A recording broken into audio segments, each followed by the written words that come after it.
Bon, cette fois-ci, je parlais sur les internets avec un bon jack, puis on parlait de pratique en changement de déclencheur, soit avec un Tom's Release, un index ou avoir un hinge.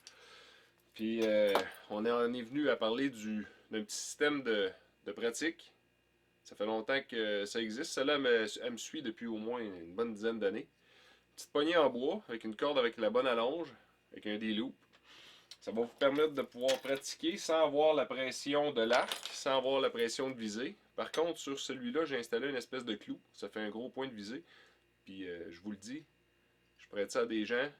Ils essayent ça avec un déclencheur à résistance, un peu comme le Carter à Évolution. Et il n'y a pas d'arc, puis on anticipe la shot quand même.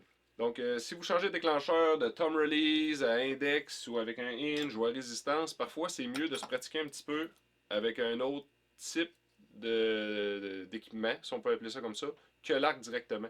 Ou quand on enseigne à un nouveau tireur, pour pas qu'il fasse de mauvais plis, souvent on prend le nouveau tireur et on prend son arc, il y a la pression de l'arc, il y a la mire, on veut tout faire en même temps, on lui dit de placer son coude, son nez, sa tête, ça dit boum, il tire une flèche quand même. Tandis que si on suit les étapes et on prend pas l'arc tout de suite, avec ce petit bidule-là, on est capable de lui enseigner les pieds, les épaules, le bras, le point d'encoche, le point d'ancrage, je veux dire, après ça le nez sur la corde, sans avoir toute la pression de la mire, puis la pression de l'arc, puis faire rusher des shots. C'est là que souvent ça se met à puncher dès le départ.